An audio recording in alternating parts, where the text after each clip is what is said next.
Sentinel Online. Now loading the GeekCast radio network of podcasts. Supernatural.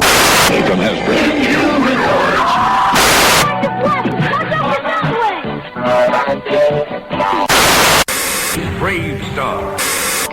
Maybe it was a Manglore. It's Castle Grayskull. Tune in next week for a much better episode. For now, though, courage. Hello and welcome to the 60th episode of ToyCast, sponsored by Big Bad Toy Store, where you can save from 20 to 90% on over 1,000 items. I'm your host, TFG and Mike, and joining me is Pecan Court Michael. Hello. Hey, how's it going? It's going. How are you? I'm still sick. Oh, yes. You're always Cold. sick. I know, it's these damn kids. You're always sick, gonna send them literally back. and figuratively. Exactly. On so many levels, so wrong. Yes. Well, not only is this the 60th episode, this episode will actually air June 2nd, 1973. Oh, wait, no, I mean 2010. 73 was when I was born. Exactly. 37 years ago. So if I could call myself in 37 years ago and say, guess how many toys you're going to have, I would totally shoot. Yes, so happy birthday to you, sir. Thank you very much. I'm pretty sure that there won't be any, 37 in a row jokes. That's right. Try not to suck any dick on your way to Toys R Us. No promises. Wow. So I already own all of the Toys R Us exclusives available now. So. Yeah, well, you lucky fucking bastard. I told you they're making more. Yeah, still. You just gotta go look. Yeah, right. Every time I've been there 3 times to the one over by well, you don't really care because you don't know the area, but over by Oxmoor Mall, and they had every single animated toy except for the Ratchet and the RC. Ratchet I don't care about. I give a shit less about Ratchet. But they had every Voyager. They had all 3 leaders. They had the fucking Supreme Prime. They had about, I would say about 20 of each deluxe figure, just randomly, shelved on the pegs. You know how they Now where was this at? Toys R Us. Really? Wow. Yeah. Toys R Us. Of course, this was like back at Christmas time, so last time I've been there, but I mean, this wasn't recently. But I'm just saying in general, when I went there, it was after they were well stocked. Yeah, they were fully stocked. When I went there after Christmas, they were still fully stocked with every animated toy except for RC. Now you see, I went to Sears just recently and didn't even know they had a toy section. But they've got one way in the back, kind of behind kids' clothes and mattresses. They had all of the animated toys. Oh, really? It was ridiculous. They had Primes and Megatrons and everything, and stuff that I would have expected to have been scooped up and gone long ago, and they still had them. I mean, by now you'd think they'd pack them all up and ship them off to Big Lots. Yeah, really. But they were still out there jamming the shelves. You know what's funny? You mentioned the Big Lots thing. Some of these, like Big Lots, and some of the pharmacy stores, like Rite Aid and CVS and Walgreens, they surprised me. Walgreens especially. I went into Walgreens and I just was looking randomly to see what they had. They had 4, and this is a couple of months ago, but they had 4 deluxe sound waves, and they had like 6 deluxe oil slicks. Wow. Yeah. Let me see here. Have you seen the War for Cybertron news? Today? Yeah, you mentioned Sears earlier. Transformers War for Cybertron, Kmart and Sears exclusive content. We all know that the pre-order for Transformers War for Cybertron from certain stores will receive some sort of bonus material. Usually almost all the stores give away a bonus character. Shockwave, Demolisher, Jazz, etc., which you can only play in the online multiplayer mode. But if you order the game from Kmart or from Sears, you will get a collectible comic book. There is no confirmation what this comic book might be, but one could assume that the comic book will most likely be the Transformers War for Cybertron tie-in comic book. So that's kind of interesting. Yawn. I'm fairly certain that they're going to sell that same comic book, probably with a different cover, somewhere else. So it's like, great, I got a free comic book. Yeah. Whereas, otherwise you could be playing in the game as Jazz. Yeah, but you can only use it in the online multiplayer. You can't use it for the single player, so that still sucks. You'd be surprised how much you'll enjoy the online multiplayer. Oh, and I'm not saying that I wouldn't at all. Yeah. I'm not saying that. I'm saying that I don't think that it should just be online multiplayer. I think that instead of just having Optimus, Bumblebee, and Ratchet as your three, or a character you create as your three story players, you should be able to have the unlockables or the exclusives as regular in-game characters. Well, there's got to be some type of promotional items involved. Like I'm not saying there shouldn't be promotional items. I'm saying the promotional items should be available for all game modes, not just online multiplayer. That's my argument. I'm not saying there shouldn't be the exclusives. Well, I think the argument there is they probably could be, but then that would screw up the single-player game. Like, I just got done playing BioShock 2, and there's a single-player game attached to that that's really pretty good. But it kind of requires you to play as the Big Daddy Delta. Now, if they were to throw in, hey, you can play single-player as, Barnaby, the baseball player. Okay, great. That kind of fucks up the whole single-player game because now you're not Delta.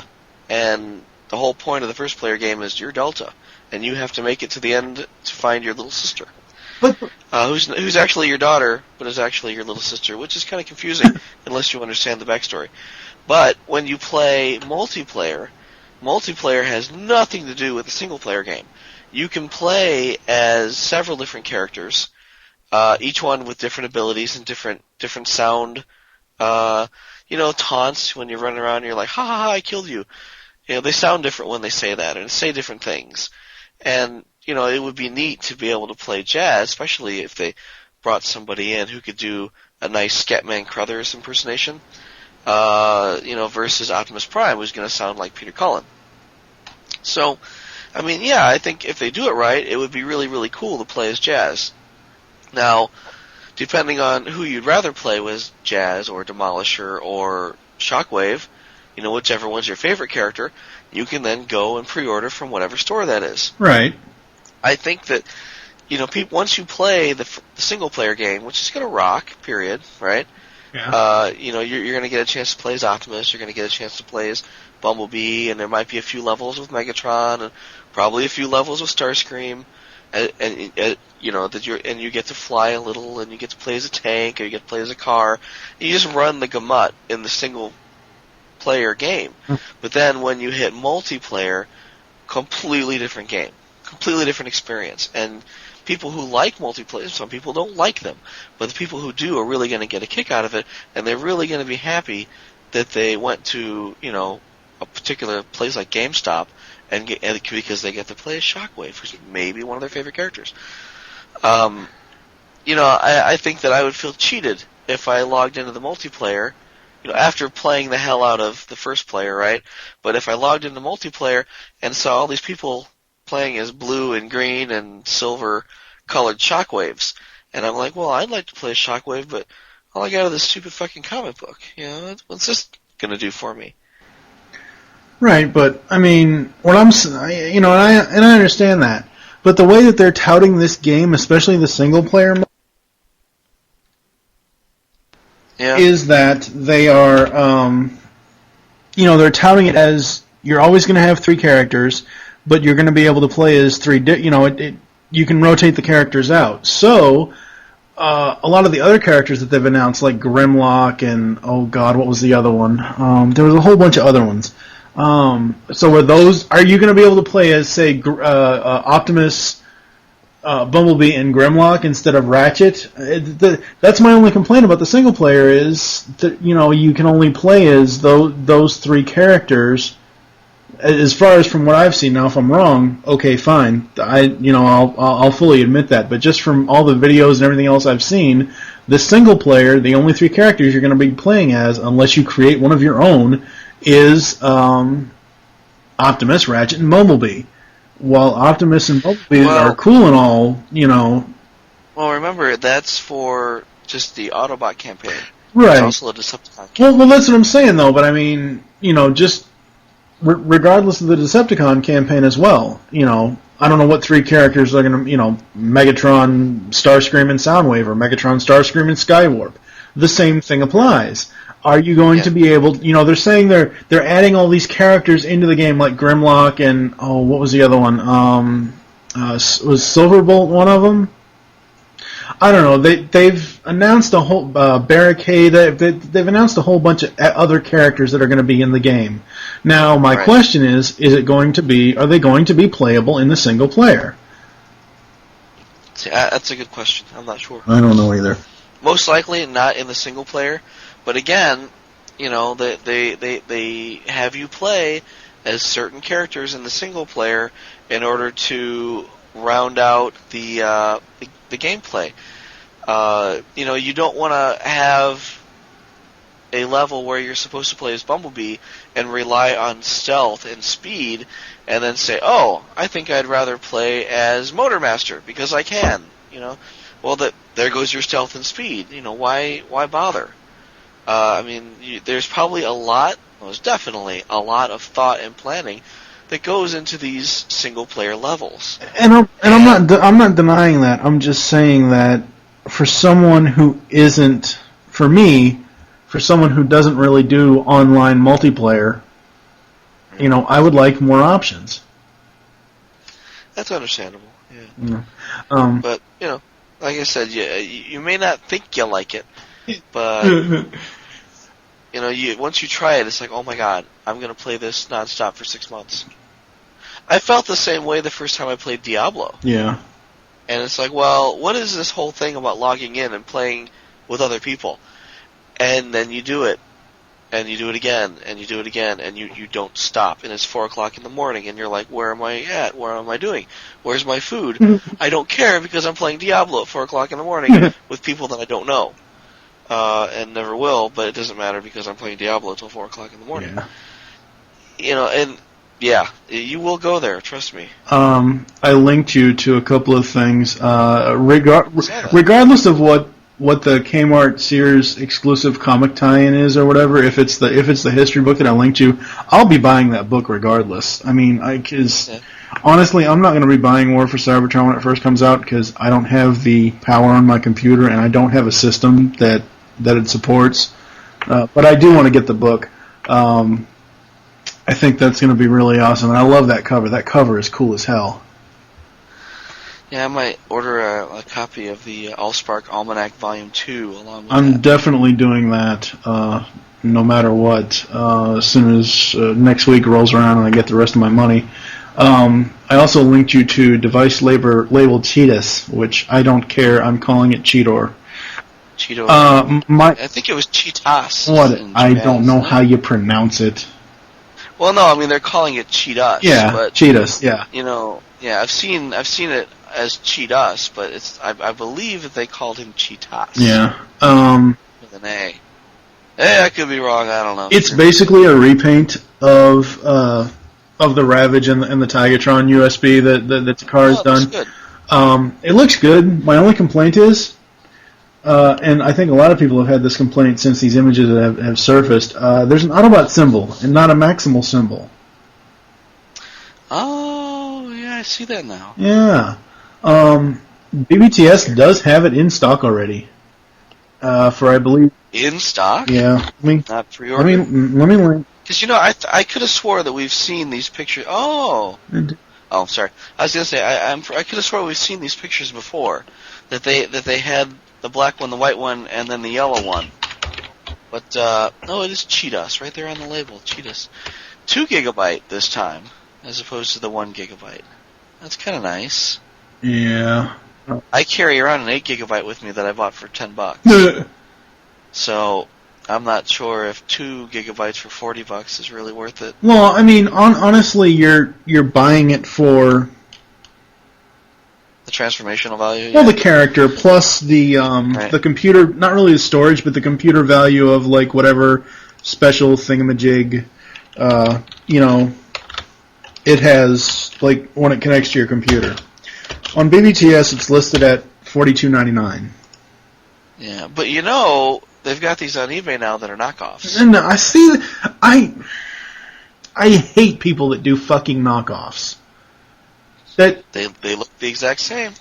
There's a big difference between a knockoff and a custom. Everybody knows that. But I am so sick of fucking knockoffs. Yeah. I've never liked them. If I want a character that I like, say Soundwave or whatever, Ravage, whatever, I'm going to buy whatever official release toy of that character. I'm not going to buy a knockoff. Now, if it's a custom, that would be somewhat different. So, Yeah. I understand. I'm just saying, they're available. I'm not saying run out and buy one. I'm just saying I've seen them. Yeah, I just don't...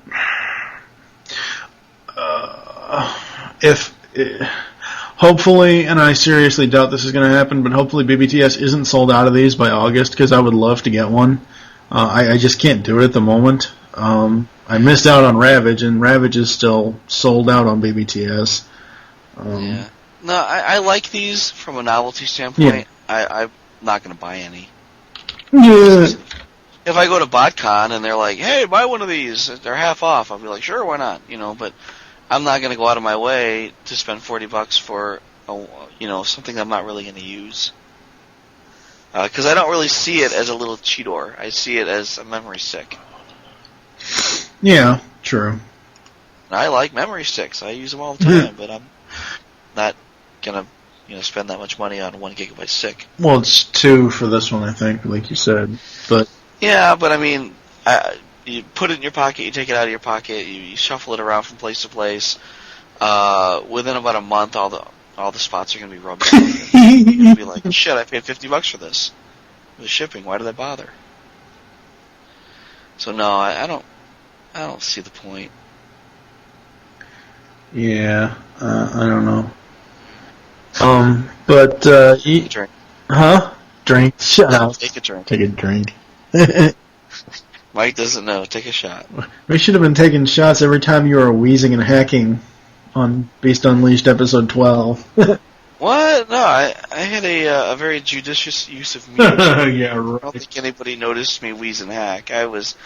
I'm still a wreck. I mean, like every 5 seconds, you probably won't hear it, but when I hit mute, it's because I'm hacking up a lung over here. I'm just not very well right now. Yeah. Not that you'd know, because judicious use of it. Yeah. So for episode 60, we're going to do things a little bit differently. We're not actually going to be talking about individual toys. Because frankly, all I have left to talk about is Mighty Mugs, and I know Michael hates Mighty Mugs. You still have a couple that I sent you. Huh? That you haven't covered yet. What, the broken down ones? Yeah. You didn't cover Rhinox, so I think he was complete, wasn't he? I don't. He's in the box in the other room. I don't know. I have to go look. Oh, granted, there's a couple in there. Yeah. So instead of us each doing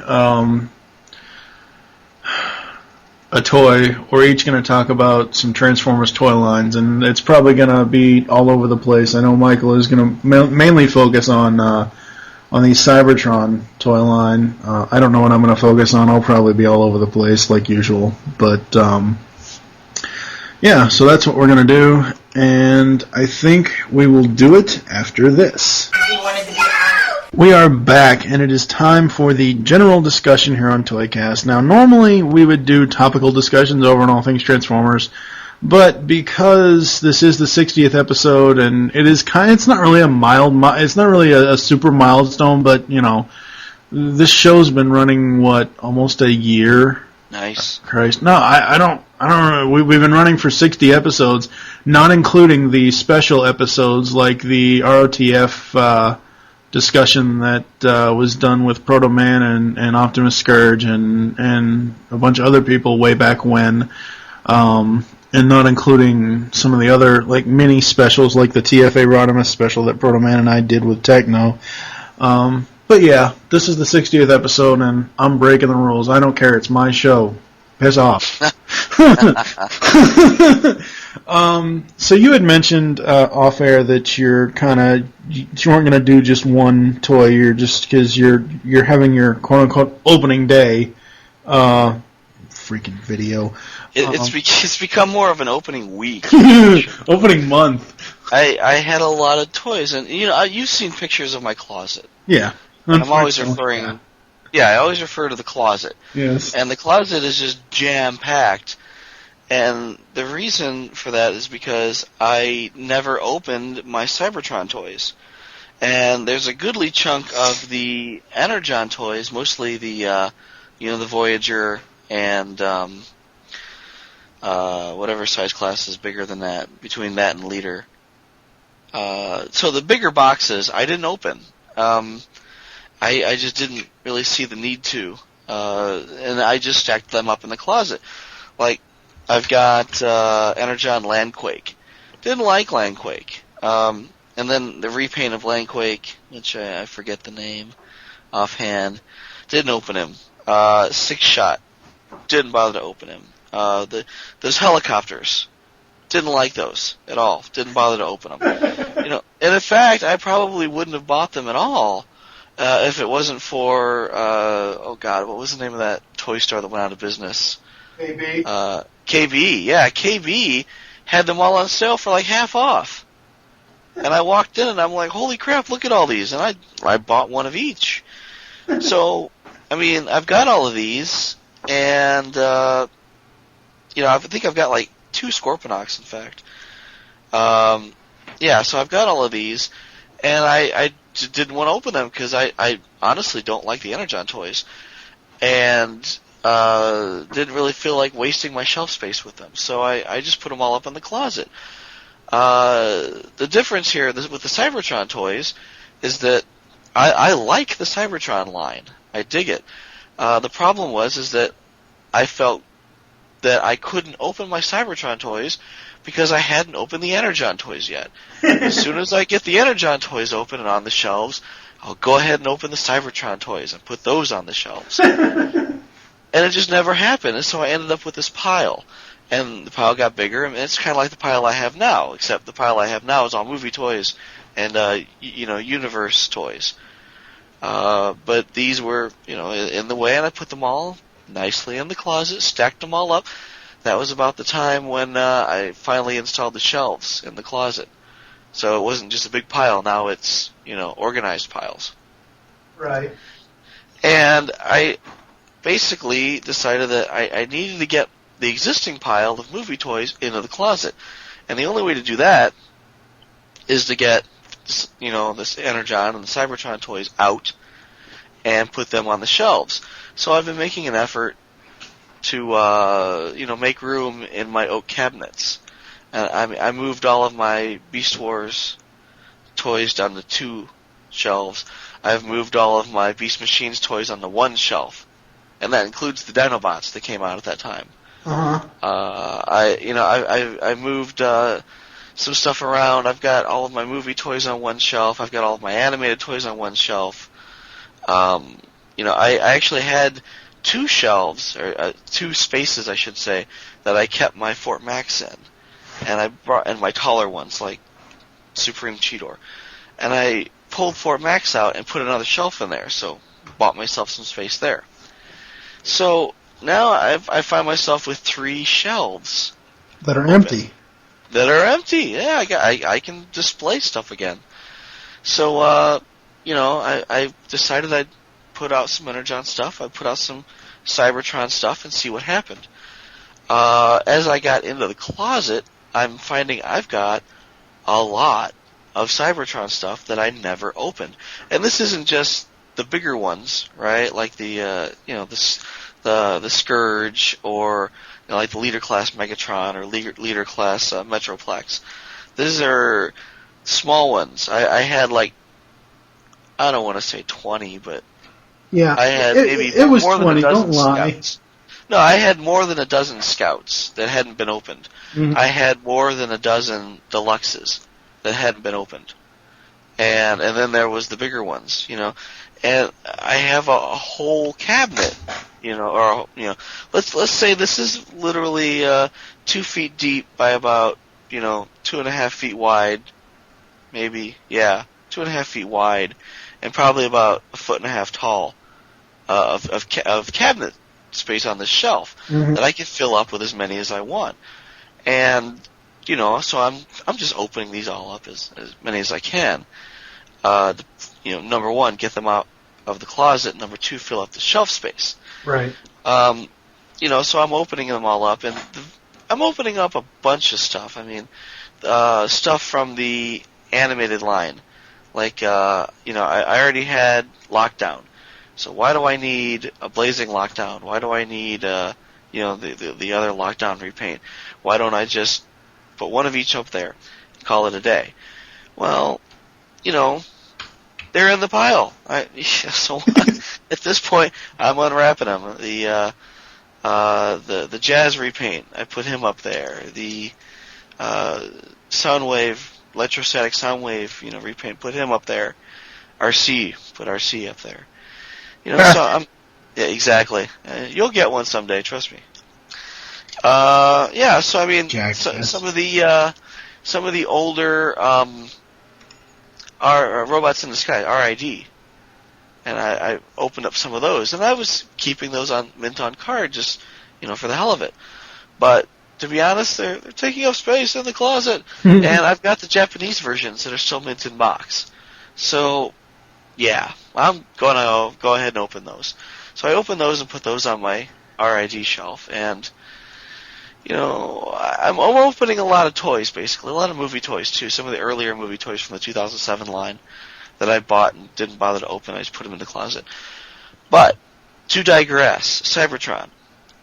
I had pretty much the entire Cybertron line, and I had only opened, the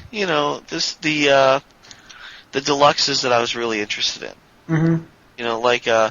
Some of the deluxes that were going to be repainted as BotCon exclusives the year before. Open those up. Open up the ones that were repaints from earlier lines, like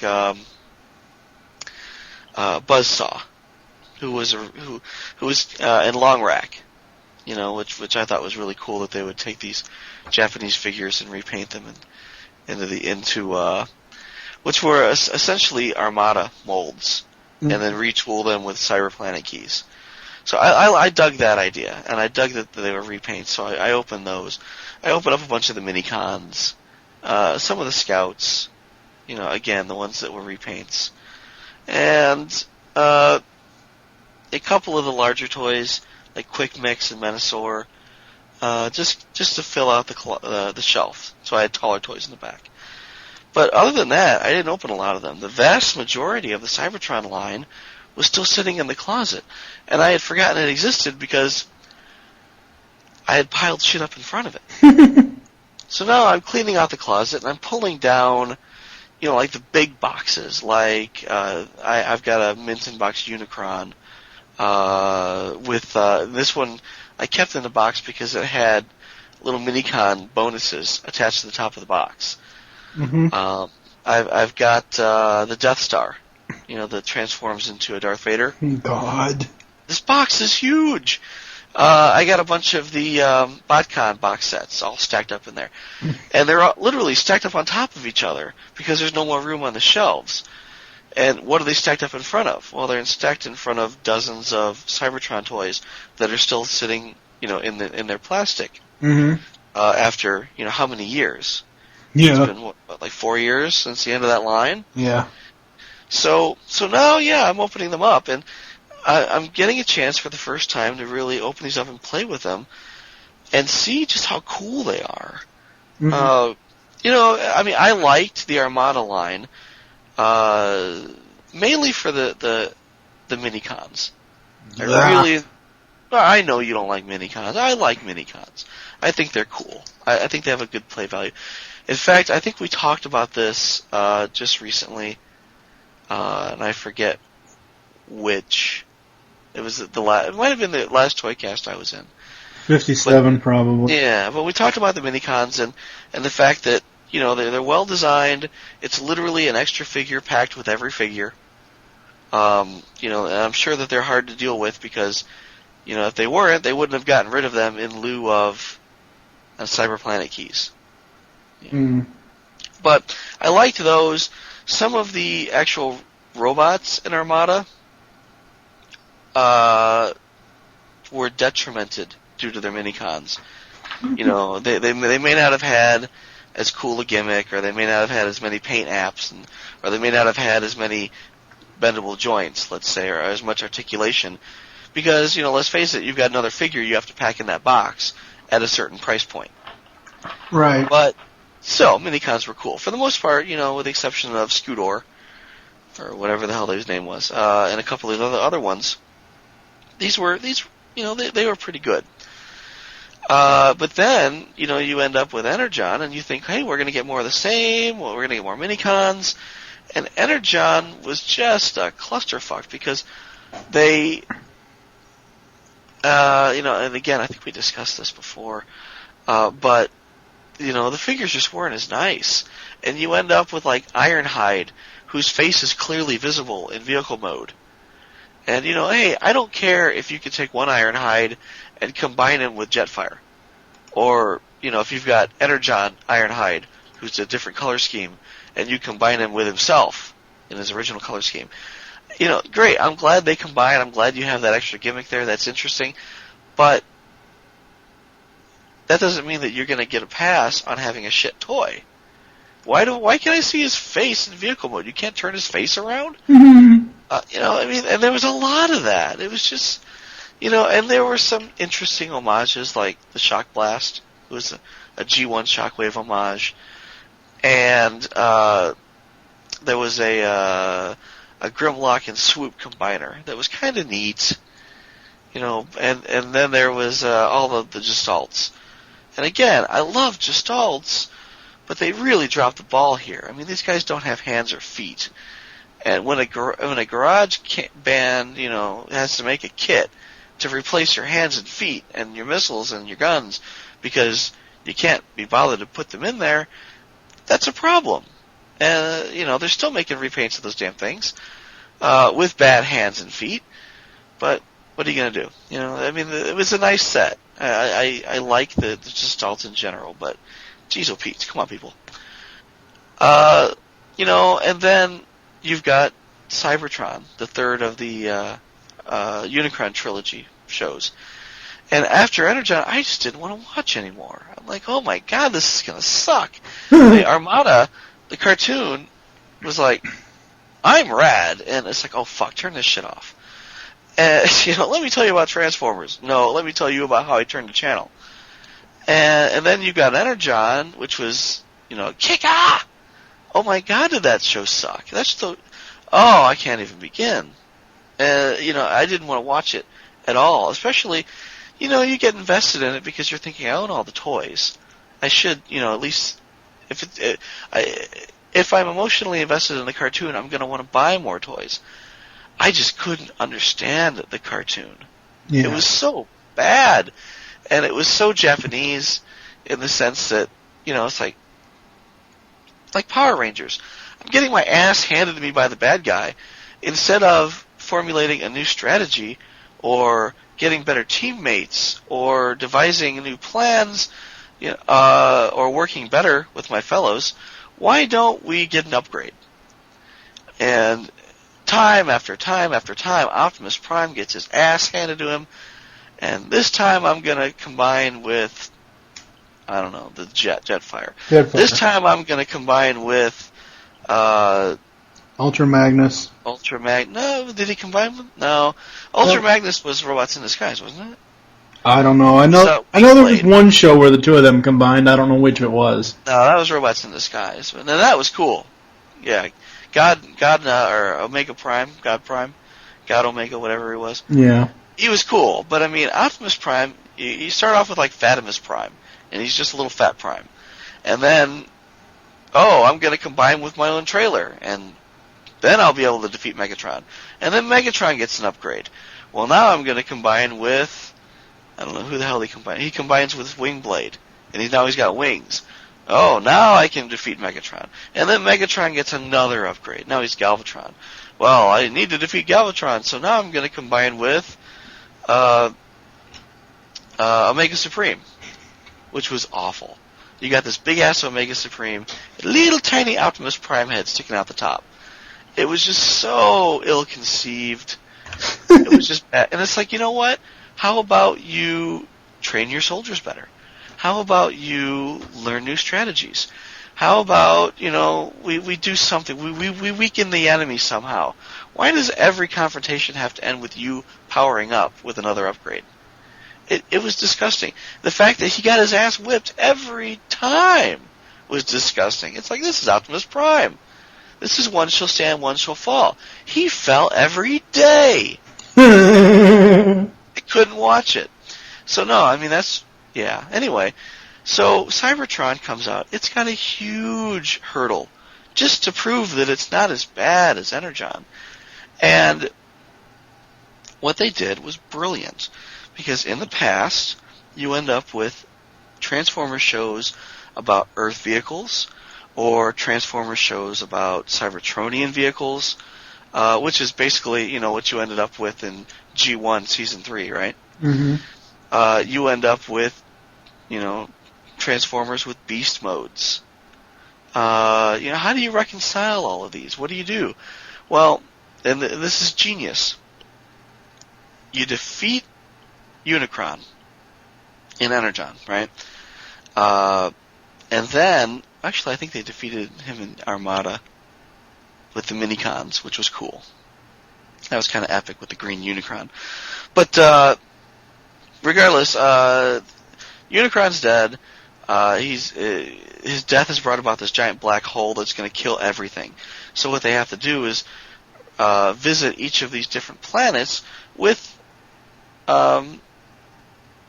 different types of Transformers on them in order to find these pieces of this Omega Lock that will help, that will bring about something. They're not sure what it is, but will bring about something to close this Unicron singularity. Mm-hmm. And, the first planet is the Speed Planet, which is all about Cybertronian modes. And, in the Japanese version, each planet had its own prime, which was really cool for me, but they didn't do that in the U.S. version. They kept it different. In fact, the prime on the Speed Planet ends up being a woman in the U.S. version, which is kind of neat. Maybe he was really effeminate in the Japanese version. I don't know. But Speed Prime or Speed Convoy was a guy in the Japanese version. But stroke of genius making him a woman in the U.S. version because he's actually got heels. It's kind of strange. But so you have this whole planet full of Cybertronian mode vehicles. They spent way too much time there, like 13 episodes straight, just racing, because that's all they do on the Speed Planet, is race.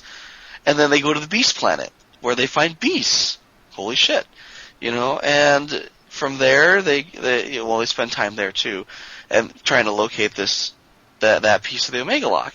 And then they go to the Giant Planet, which has nothing but great big-ass Transformers, which is where they meet Metroplex and Menasor. And they're huge. They're huge. And their Minicons are, I want to say, like roughly the size of regular Transformers because they're huge too. Something along those lines, I forget. But here we have Minicons again. Where did Minicons come from? Well, Minicons had their own planet, but then they came to live on the Giant Planet.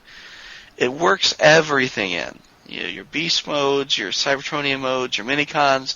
It makes them all very cohesive together. And, rather than having some contrived idea like, Unicron has opened up portals into different realities and brought people through to fight to the death, which was what Universe was all about, which I thought was very contrived, very bad idea. Rather than doing something like that, they went a completely different route and explain why all these different Transformers exist and how they can all come together peacefully.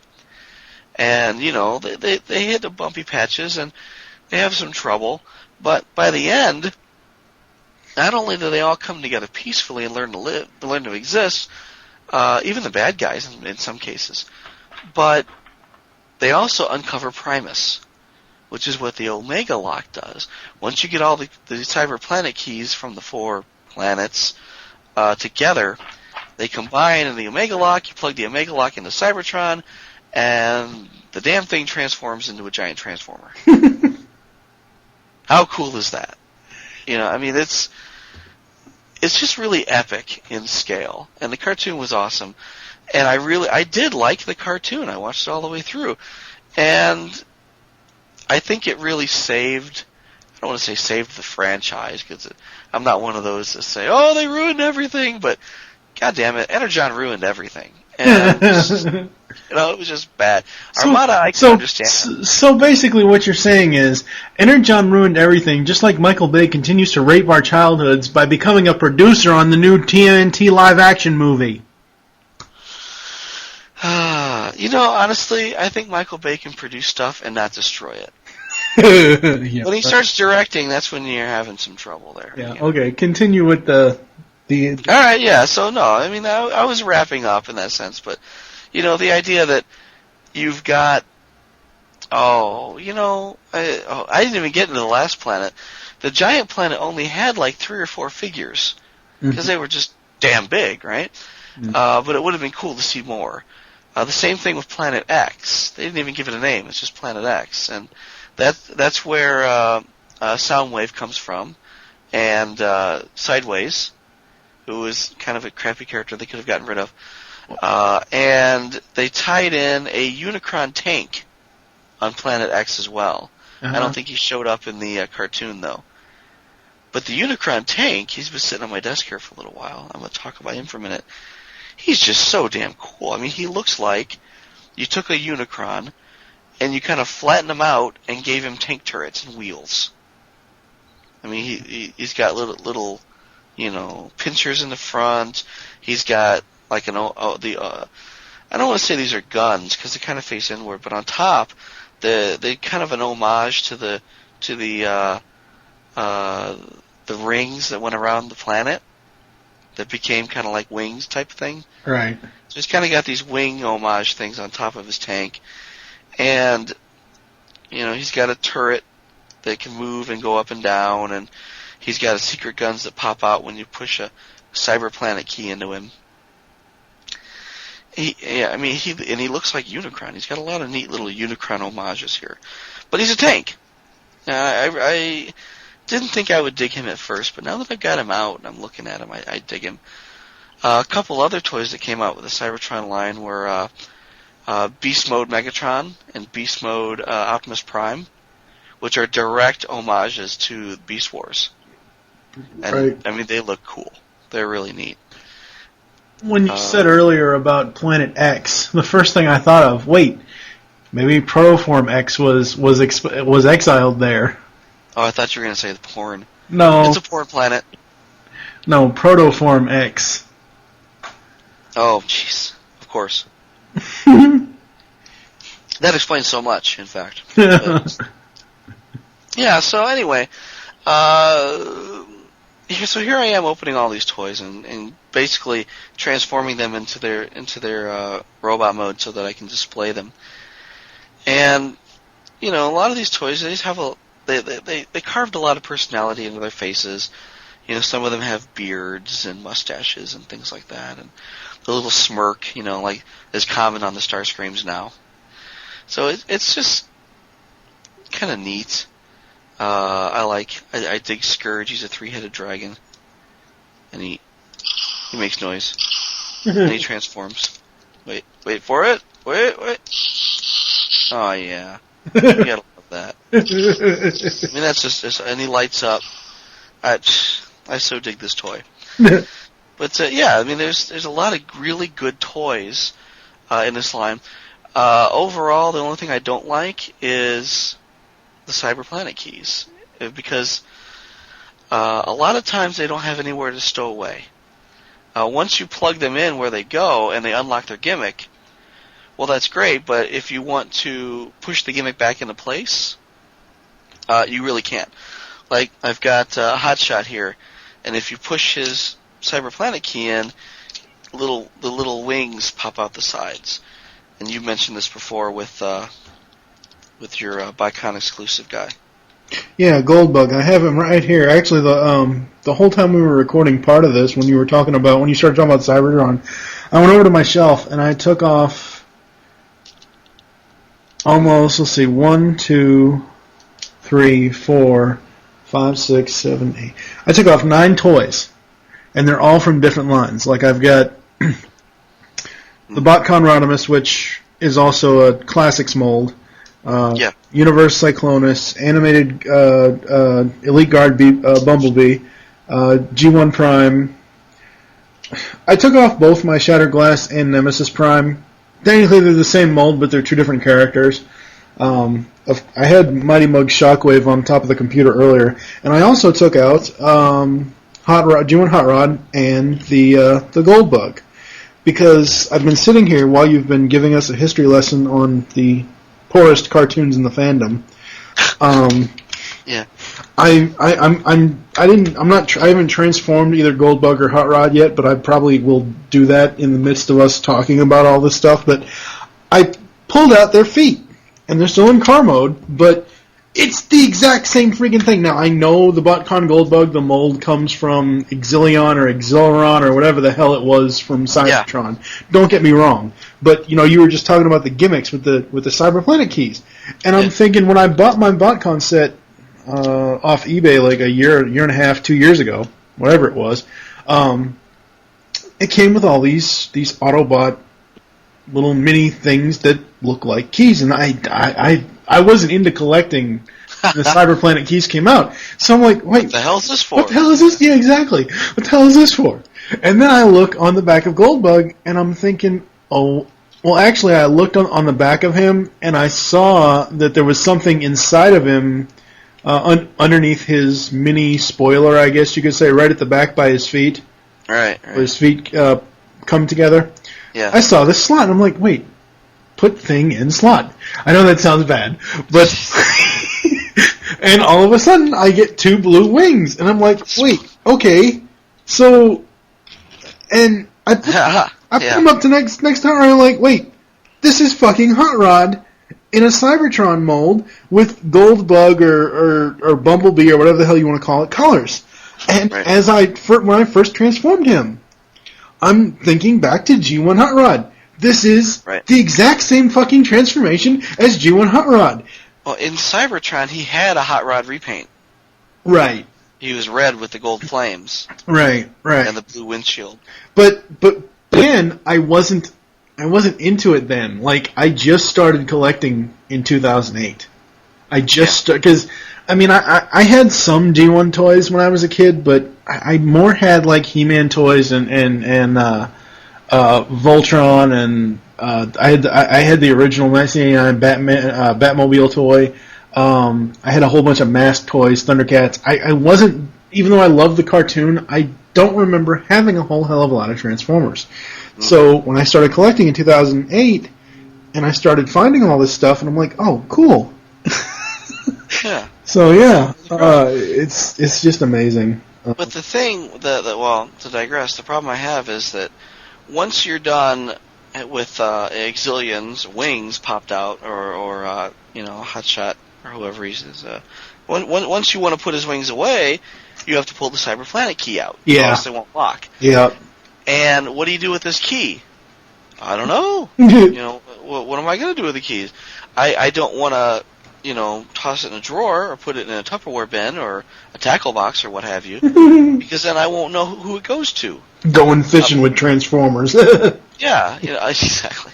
Well, no, I've got a tackle box with just parts in it, a couple of them, but they're all labeled. I know that these parts go to Ironhide, and these because the G1 toys, they had all these parts that you didn't want to lose. Mm-hmm. But I'm not gonna have a tackle box with one planet key for each little hole that says, this one goes to Nitro Convoy, and this one goes to, Hightail or whoever. Mm-hmm. And they don't really have a place to store away. So what I end up with is a bunch of guys with Cyber Planet keys stuck in them with their gimmicks deployed. And that's really all I can do. So that's a shame. It would have been nice if they could have fit like another little place where you could, stick the key. Yeah. But that's really my only complaint. I mean, I like the toys. Like I said, they have a lot of personality on their own. All of them have a lot of really good details molded directly into them. They had a very nice use of translucent plastic at this point. It wasn't like gratuitous, but they used it in good places. And there's only a couple of them that are just, kind of crappy. No, I don't want to say crappy, but God, I forget the guy's name here. He's a hovercraft. And how we never got a sea spray repaint out of this guy, I don't know. But he's also the one that they transform into a toilet. I've seen pictures of him as a toilet. But, the deal is, though, is he doesn't have any arms. He's just kind of got these little tentacle things flopping out in front of him. That I wasn't really thrilled with. But anyway, suffice to say, overall, I dig the line. I'm really happy that I'm getting a chance now to kind of open these toys and play with them. Mm-hmm. I should have done this long ago, to be honest. Yes, you should have. Yes, I should have. But I'm not done yet. I mean, I've probably got about half of this shelf full. I've got another, dozen. Probably a dozen here on my desk that I got to put on the shelf too, and there's probably enough room for maybe another dozen. And there's probably another dozen in the closet that I haven't pulled out yet, just because I didn't know if I wanted to open them. Mm-hmm. There's some that's just like, I really like this one. Maybe I'll just keep him in the package. But yeah, by the time I get the rest of these out in there, I don't think I'm going to want to do that. Then there was also a bunch of mini-cons that came out for the Cybertron line. And, there was a lot of really good mini-cons that came out for Cyber. I mean, in Energon, they were kind of an afterthought. They're 2-3 sets. Mm-hmm. But for the Cybertron line, they brought the mini-cons back. They not only repainted the older mini-cons, but they made new ones. They made Beast Mode mini-cons. Little dragon mini-cons and tiger mini-cons and all sorts of neat things. Not as thrilled with them as the earlier mini-cons, like from Armada, but, they're there, and I just never bothered to open those either. And they came in 2-packs, like Versus packs, and tried to charge you as much as a 3-pack. Yeah. It kind of pissed me off. Well, pick them up on clearance, you buy them out. And, you're all about the clearance rack. Yeah, exactly, So I got a bunch of the mini-cons. I don't think I'm going to unpackage the mini-cons. I'm looking right now at a whole box of Legends class toys. And this is like literally an apple crate full of Legends class toys that I'm not sure if I'm going to open. I might. The top few here are the, technically they're animated, but they're labeled Universe. And then there's the G1 homages like Cosmos and Beachcomber. Technically, those should probably be classics, but they're labeled Universe. So I'm torn. It's like, man, should I open my mini-cons? I don't know, because again, the ones that were all released as 2-packs, there were, it was basically a set of 3 mini-cons versus a set of 3 mini-cons. And they paired them all up and put them 2 in a pack. So most likely, if I open them, I'm just going to put them all together in their own in their original Armada sets, and then I'm not going to know who went with who. So, part of me is like, who cares? And part of me is like, no, keep them in a box. That way you'll know. So I'm not sure. We'll see how much room I have on the shelf left over, and then I'll pick and choose. But I definitely want to fill up this shelf and get as many toys out of the closet as I can. Once I do that, I'll rearrange the closet a little bit, resort a little, and then try to get as many of these movie exclusive toys that I bought out of this pile and put them away. So we'll see. We'll see how it goes. The only movie toy... Now, I respect what they did with the Leader Prime for the Revenge of the Fallen movie. It's a much better version than the original 2007 version. The only movie toy I will ever purchase and have ever purchased is Ravage. Ravage is awesome. I didn't take him off the shelf because usually when I move Ravage, his legs go into weird positions and I can't get him straightened back up the way I want him to. So, but I just finished transforming Hot Rod and Goldbug, and it is the exact same transformation. And it's very awesome. Goldbug, I don't know what it is with this mold.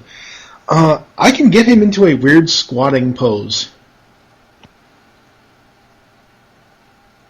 I actually haven't tried. Well, to transform him yet. I don't know if it's the one that I have or whatever. I'm not really sure, but he does bend at the knees, and I can almost get him to He looks like he's squatting, and his windshield actually moves up. It's kind of like the RC thing where she has a windshield for an ass. It's the same thing with Goldbug where I can actually have him on his feet, standing, but he looks like he's crouching to take a shit. It's Pat Lee, Goldbug. I'm not too thrilled by Rebel Tech figures. No? Not anymore. No, I've lost all interest in them. Because my Rodimus. First of all, he doesn't have a left hand. I tried to interchange the hands, and I got one done. The other one, when I tried to take it out, it actually ripped out. And the hell was that? Oh, sorry. I've got Metroplex here. Oh, he's big. Yes, he is. And when I tried to take the left hand out, it pulled out, but it only pulled out half of the thing, and the rest of it's still stuck in there, and I can't get it out. And Megatron, I can't get him to stand to save my life without him having to do the splits. It's just, I don't know. It's kind of strange. I do, I've talked about this one before, and I know I don't have the actual. I want to get the Henkei version and the original US version of the Classics Rodimus, but I have the BotCon version, and wow, I love this. This is so awesome. You were mentioning earlier about facial hair on Transformers. This is easily the coolest facial hair Transformer ever. Well, he had a whole new head, though. Yeah, true. Well, the BotCon version did, yes. Yeah. And this is my first time owning this mold. As I said, I don't have the original Hot Rod or Rodimus or whatever he's called for the Classics and Henkei version, but I thought it was really cool that they included his razor blade as an accessory, kind of like the animated Bumblebee has the spinning, the stingers. Yeah. This is extremely fucking cool, and he's got that pop out razor blade that he attacks giant squids with. Yeah, and I don't have, because I always have him in robot mode. I don't have him with his left hand out. His left hand is folded back in, so it's just the razor blade. Huh? Yeah, I really, really dig him. The car mode is awesome as well, especially on this guy. one of my all-time favorite G1 toys was Astro Train, because he is just so easy to transform. At least for me, anyway. But just looking at all the different lines, Cyclonus from Universe. Oh my God, the first time we've had a Cyclonus in God knows how long. Oh, a good one. Yeah. Yeah. Well, yeah, that's true. A good one. Well, I mean, there's been Cyclonuses, but they haven't been very good G1 homages. Yeah, and this one is by far, the best one. And his light piping is just eerie on his eyes. I mean, I'm holding him up in front of my light over here, and they just glow red. As far as the animated line goes, wasn't that the first line that was actually produced here in America? Well, I mean, G1 was produced here. Beast Wars was produced in Vancouver. Mm-hmm. But it was still North America. Right, but I mean, as far as the toys go, not the cartoon, but as far as the toys go, wasn't it the first Americanized? No, I don't want to say that either, because I think that Takara, for the most part, does the majority of the actual engineering. Okay. A lot of I want to say the ideas kind of come from the designers at Hasbro and Pawtucket, but once they have the ideas and they know basically what they want, they then pass it over to Takara, and then Takara has the responsibility of actually engineering them. Yeah. And creating the parts and the diamonds and the molds and things like that to create new toys. So I don't want to say that, they designed them in the U.S., because I think ultimately all the designs come out of the U.S. Yeah. But the animated line was just so awesome. I kind of came into it late and everything, but again with You're a hater. Shut up. I hated that series. Shut up. I like it. Whatever. In my opinion, this series sucks. In my Shut opinion, it's always. up. Oh wait, no, I do like it. Once you actually watch it. Anyways, we're not getting into a Transformers Prime discussion. Thank you very much. Honestly, I had seen multiple reviews of the deluxe Bumblebee, the original Bumblebee, and I just didn't like it. I just didn't. Not at all. And then I saw, I believe I was in a Target or a Walmart or something like that, and I saw this thing called Elite Guard Bumblebee, and I'm like, whoa, what the hell is this? Bumblebee's not in the Elite Guard, or he wasn't in the show. Yeah. And it's a black and gold / yellow mustardization of the deluxe Bumblebee. And It's Bumblebee in proud colors. Pretty much, yeah. And it's fucking awesome.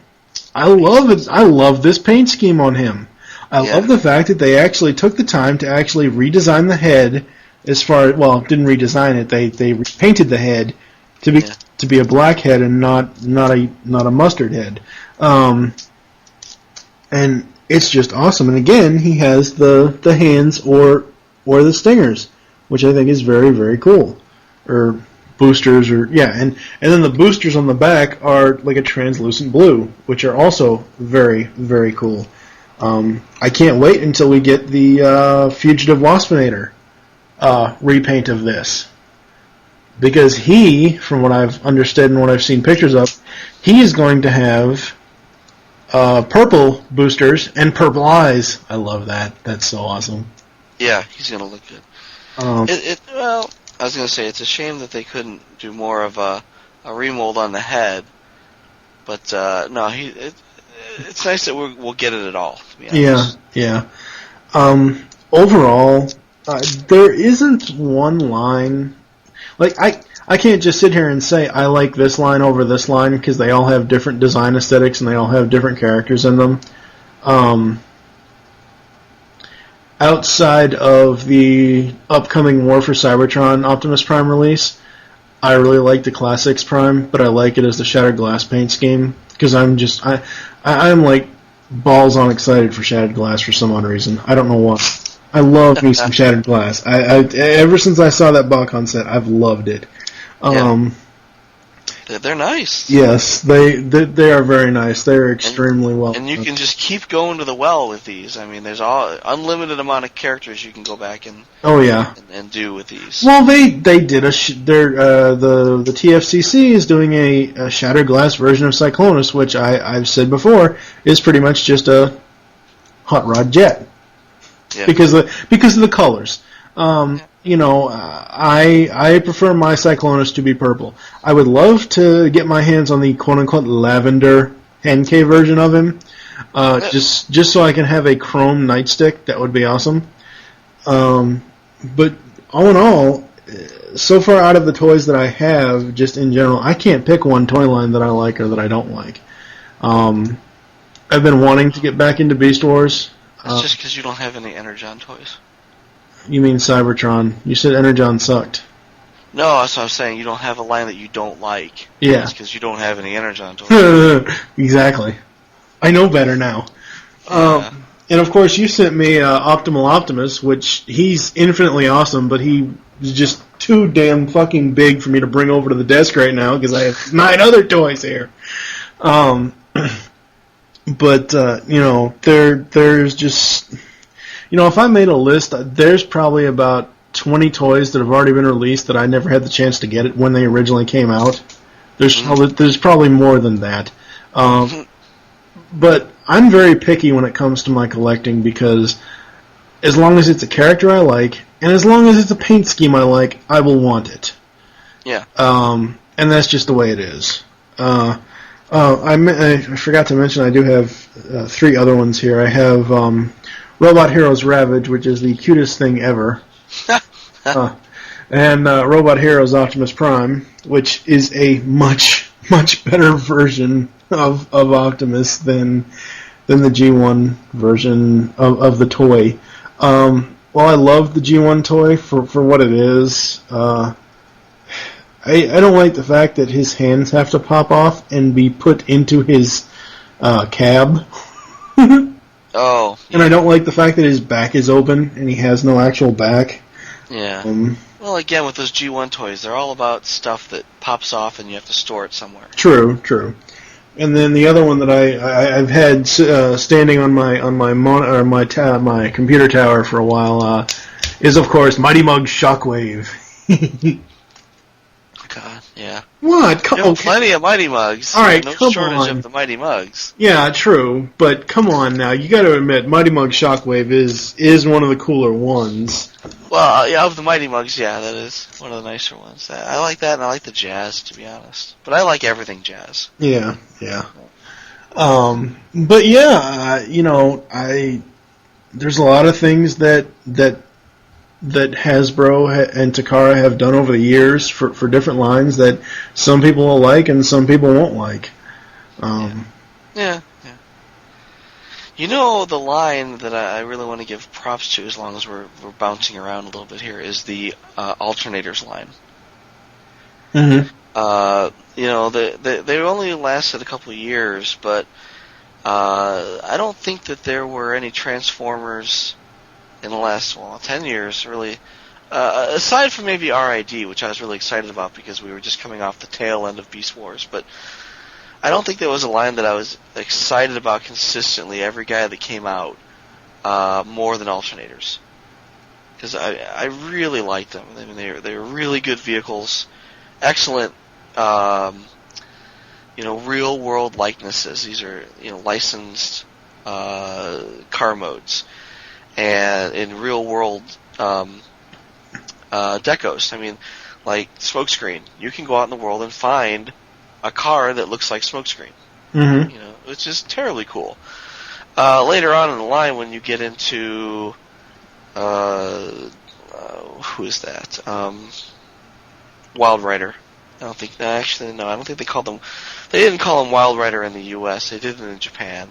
In the U.S., they called them something else, like something. I forget what. But he's the yellow one. Yeah. So. Oh God. I really like this line. I don't remember his name because I'm dumb. But yeah.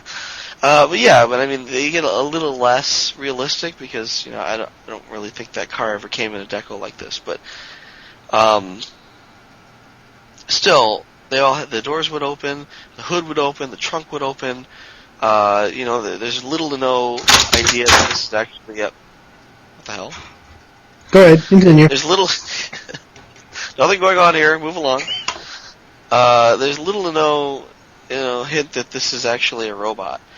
In fact, I had smokescreen in my office at work for a long time, and people would be like, "Hey, is that a model of your car?" And it's like, "No, not my car." Mm-hmm. They wouldn't know until I transformed him, and that was like a method of stress relief at work, just turning him back and forth into robot mode. Mm-hmm. But I really, really liked that line.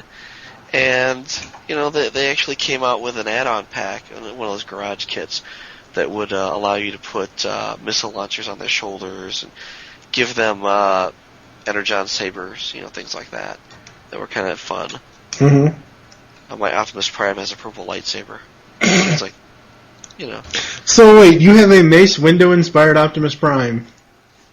That's right. Optimus Prime says, "Give me my lightsaber." And he says, "Which one's your lightsaber?" And he says, "It's the one that says bad motherfucker." It's the one that says bad motherfucker on it. Yeah. So, he's got a big purple lightsaber, which I thought was really cool. One of these days, like I said, if I go to a BotCon and it's cheap, I'd like to pick up one of those, they actually made like a gas can that goes in the back of Prime's bed, because he transforms into a pickup truck. Mm-hmm. And again, I really don't like that. I don't even think they sold that Prime in Japan because, oh yeah, they did. I don't think they were going to sell him in Japan because he was a pickup truck. What they did is they sold him as part of Kiss Players with a little naked girl. Oh my god. I've got him too. I've got a little naked girl that comes with him. Only in Japan would that happen. Only in Japan, yeah. There's oh god, which one was it? There was a blaster that came out with a little girl who eats sushi. And the third one was, can I see it? I'm looking right at Blaster 2. No, there was a third one. I'm looking right at it, and I can't get to it. I can't see it. Anyway, there was a third one. They had a girl. She's a little police officer. I think it was a Prowl. Yeah, it was an RSX. I don't know if it's Prowl, I think. But she's got her panties exposed. Oh my god. I know, it's so Japanese. And it's like, you know what? I'm not entirely sure if this is right. But yeah, regardless. So what it come down to is, was it Prowl or was it the Auto Trooper? That one might have been the Auto Trooper I'm thinking of. It's in the closet somewhere. But, anyway, I'm getting everything. It's in the closet somewhere. It's in the closet somewhere, exactly. Well, and I'm getting way far afield here, and I'm looping back, believe it or not, but I thought that I had a Cybertron Galvatron leader class and a Cybertron Galaxy Force Prime leader class. Galaxy Force Prime was the last one that I bought, I believe, because it's like I just couldn't justify spending $40 on another Prime that I was just going to stack in the pile. Mm-hmm. So it took a long time for me to find, and I believe I found one on clearance with a damaged box. And the fact that I can remember that makes me want to believe it's in the closet somewhere. I can't find either one of them. I'm going to have to empty this closet to find the Galvatron and the Galaxy Force Prime and pull them out. It's annoying. It really is. Says the guy that has a million fucking Transformers in his closet. Too damn many toys in the closet. Well, that's the whole point of the closet is it's all mint in box stuff that I close the closet doors and forget they exist. Which maybe that's redundant. I don't know. Do I really need them if I don't know they exist anymore? Mm-hmm. If I've organized them out of existence to the point where they exist on a spreadsheet, I can see them here. I'm supposed to own them. I thought I owned them at one point in time because I wrote it down in the spreadsheet, but I can't find it in the closet. So I don't know. They're in there somewhere. I'm just going to assume they're in there somewhere. I don't know. Hell.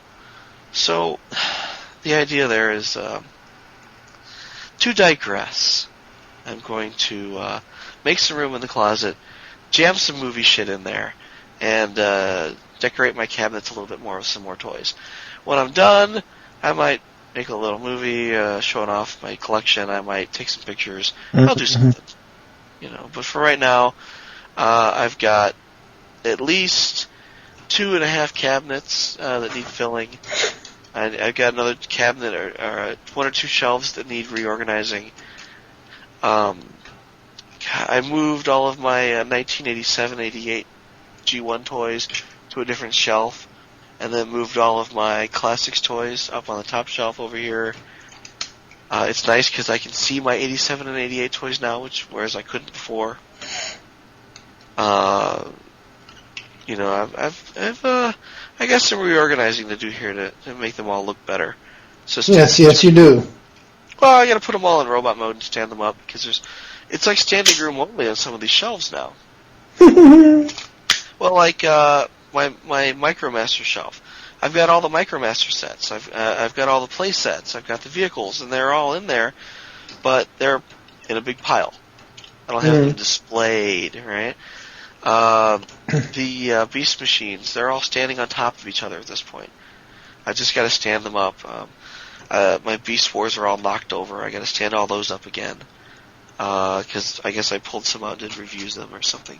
Took pictures of them at one point. It's just I just gotta find time to pay attention to my toys. I see. Having one of those moments where you're ignoring me again. Well, What up, my chicken? I'm putting Goldbug back into car mode because he won't fit on my monitor stand. Because I'm trying to get all of the 9 toys that I have to fit on this thing, so I can take a picture of them.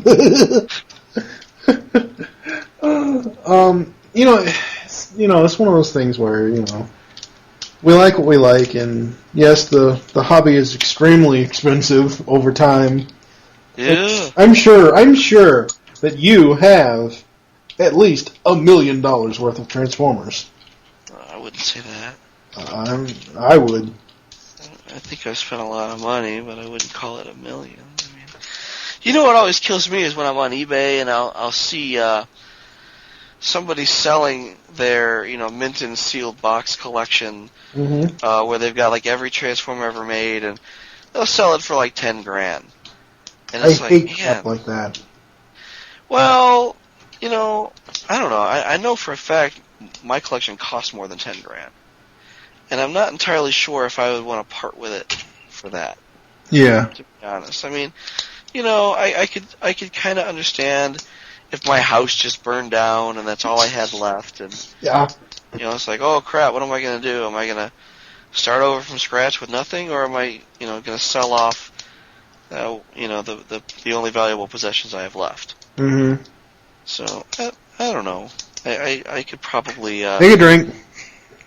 Yeah. I'd be doing a lot of drinking at that point. Without a doubt. It's like, okay, let me see. All of my worldly belongings are now piles of ash in my house. Or what was left of my house, yeah. I think I'm going to be doing a lot of drinking now. Yeah. I want to get into, before we close this out, I want to get into transformation difficulty. With the different lines.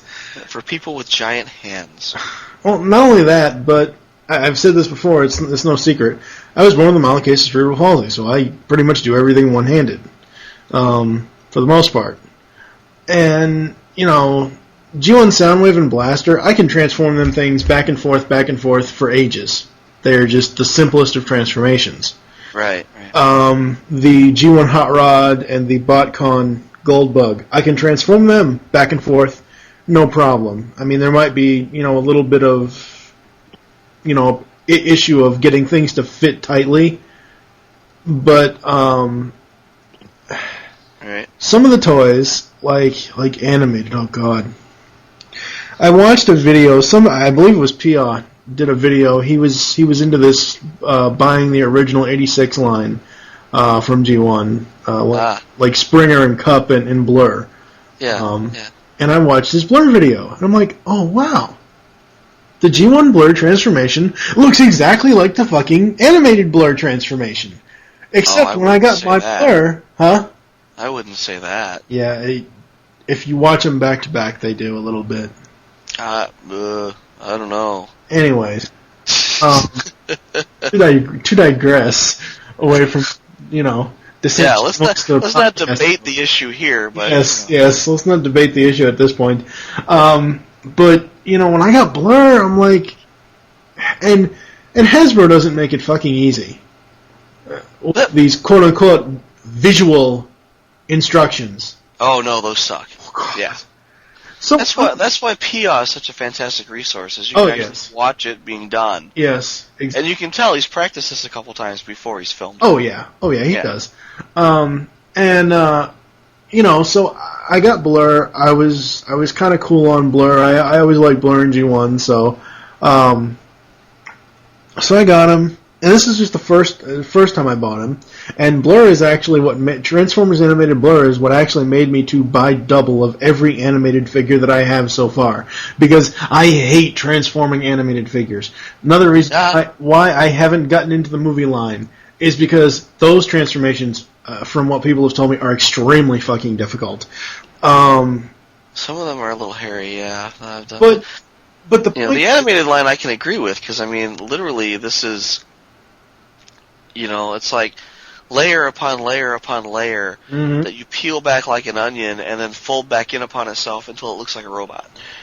Once I get the I usually, whenever I buy new stuff, now obviously I do video stuff, which I do that for fun, but anyway, whenever I would buy new stuff, I would always take pictures of the alt mode before I transformed it, so I'd have a picture of it in the alt mode. As opposed to just keeping the cardboard. Whatever. Anyways, that's another thing we can bring up is the packaging. I'll talk about that in a minute. But once stuff goes into robot mode, that's it. It's not going back. Because I'm one of these people that, like you, display only. Do not touch, do not play with, leave it the fuck alone. Well, I'd like to play with these. I just got How do you choose? You know what I mean. I'm just saying my own personal thing, but I know you have locks on your cabinets so your little children can't get in there and play with them. So that's right. That's what I mean about it's on the shelf, it's on display, leave it the fuck alone. That's what I mean by that. Toy is not your toy. Exactly. So once these things for me get into robot mode, if I want something to display in alt mode, I have to go out and buy another one. And that's what I've done with the animated line. That's what I've done with Nemesis Prime. I don't have a secondary Shattered Glass Optimus, but that's what I did with Cyclonus. I would like to get a secondary BotCon Rod. Actually, I need to get 3 of those Rodimus molds. Actually, probably more than that. Holy crap.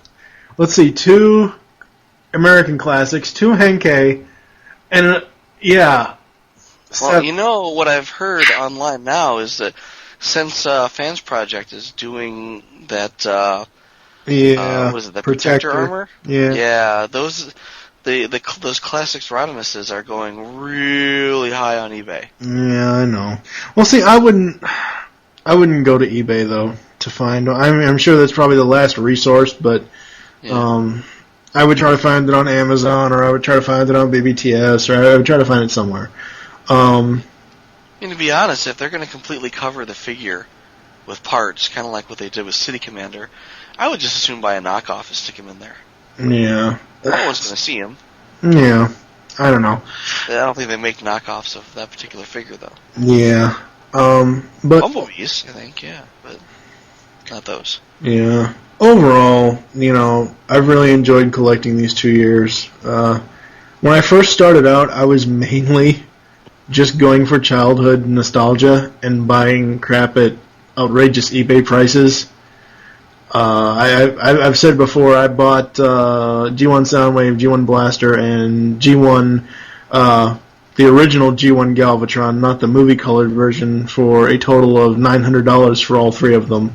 Jesus God. Yeah, I know, I was stupid back then. You totally could have bought, a a G1 Predaking with metal body, Mm-hmm. well, you know what? I bought the G1 Predaking with a metal body and a Trypticon for $450. Yeah. I think I spent $350 or $400 for my Fort Max. Mm-hmm. So I mean, yeah. You spent way too much. Yeah. Package. But I mean, they came with boxes and stuff, right? Yeah. That goes for something. Packaging. I miss styrofoam packaging. I am so sick of wire ties and blah, blah, blah. And I know you're going to say, well, why don't you get one of those little knives, or why don't you get this giant metal knife that I have that has my name engraved on it and every other friggin' thing. Isn't that sweet? Yeah. Well, I gotta say, one thing about that video, I don't know, somebody mentioned it to you on Twitter. I saw it somewhere. Somebody said something about you almost look like Gomer Pyle in that video. Oh, no, it wasn't Gomer Pyle. Or not Gomer Pyle, Gomer Pyle from Full Metal Jacket. Well, that's what I meant. It was Private Pyle. Whatever. Private Pyle, yeah, when he goes crazy. Yeah. But packaging for Transformers toys. I understand they have to keep the thing in the box. Don't get me wrong, I truly do. But, oh my fucking god. When I started buying animated toys, I'm looking at... Because I looked at the entire package just to see... Huh? Yeah. With your giant ham fists trying to twist the twist ties. Yeah. Anyways, when I look at the package, I like reading everything on the package, including where it says Level 3 Advanced Conversion. When I see that, I'm thinking, okay, I know at the time I was 28, 29, I know I'm an adult collector, but give me a break. If I was a parent and I saw that on a toy, and yes, I know kids are smarter than adults in some ways, especially transforming toys back and forth, but I would think, wow, there's no way my kid's going to be able to get this. Or, I don't like how Hasbro has packaged these where it says level 1 through 5. I don't even know what a level 5 toy would even be. But it's alternator. An alternator? Oh, really? This is hard, yeah. Well, every toy that I've had, or that I've bought from the animated line, the Deluxes and the Voyagers have... I don't even know what Ultra Magnus said on his, but I think it said the same thing. Level 3 Advanced Conversion.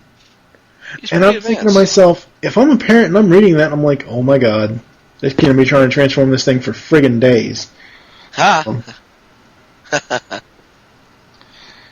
That's not that bad. But I mean, as far as the packaging goes, to go back to that, I'd say, back in the day, everything was packaged in styrofoam. And Big Macs came in styrofoam, but they don't use styrofoam anymore because producing it or destroying it or housing it or whatever is bad for the environment. Right. So they don't use that anymore. But in Japan, if you look at some of their toys, they don't use twist ties. I think that's just something that they do in the U.S. No, they use tape. No. What they do is they use a plastic mold.